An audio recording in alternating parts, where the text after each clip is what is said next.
in all these verses, one point I did not focus, which he says in chapter 2, verse 61. So mat paraha tani sarvani sanyamya yukta asita mat paraha. That mat paraha, who can be this way? Who, this wisdom, knowing that I am that, this wisdom of self-knowledge, who can remain in that? The one who is one with the divine. I am that. When you say I am the limitless being. I am. My I is not different from the I am of the infinite being. And so there is an equation. In that equation, what happens is, in the physicality, the person of wisdom, if he sees himself from the perspective of the body, then he is a devotee. If he sees himself from the perspective of the Atma, then he is no different from the Atma of the divine being. And therefore, the Stithapragnya, the wise person, is a devotee of the Lord. He lives his life as a pilgrim.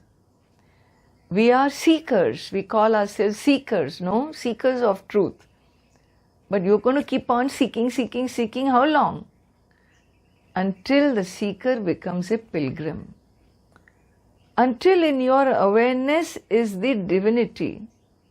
Divine divinity sits in your awareness.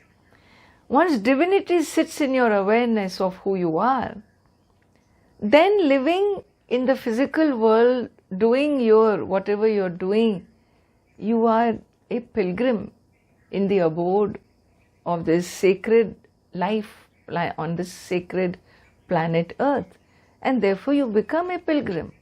And therefore a Stithapragnya is also a bhakta. Must be very clear. Otherwise we think Vedanta is all secular, So there is nothing secular.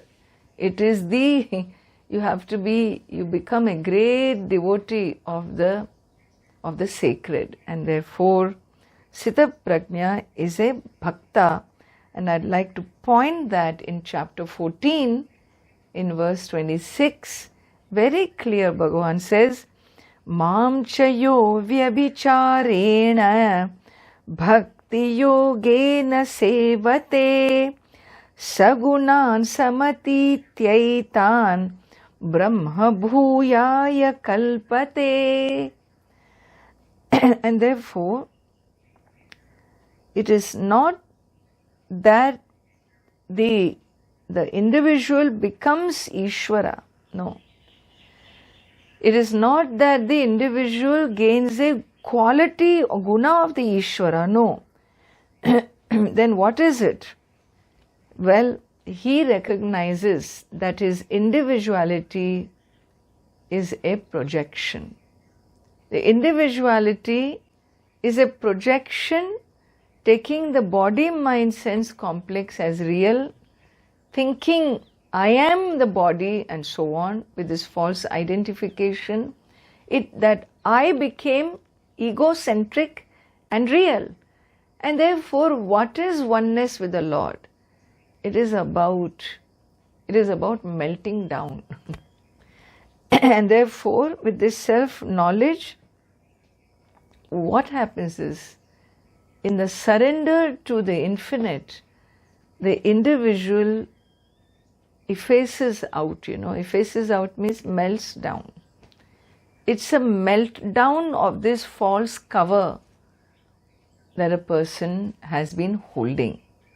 And so, he is a devotee because his life now lives in surrender to what is. And therefore, is Stithapragnya, the person of wisdom.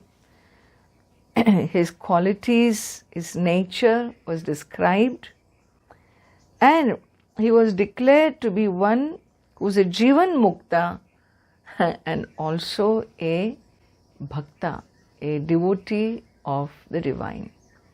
So all this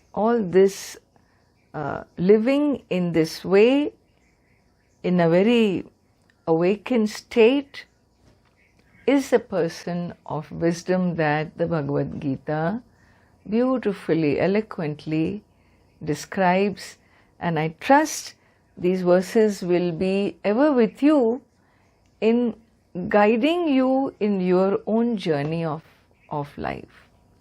As students of the Bhagavad Gita, what is it we want? We want to become that pilgrim. We came to the Gita as a seeker. We want to complete our journey as a pilgrim in oneness with the Lord. And therefore, who is this soul who got there before me? And his description, his qualities, that nature, it is important we study that in our own time, we understand, and as we understand, see that we actualize that nature in our own lives.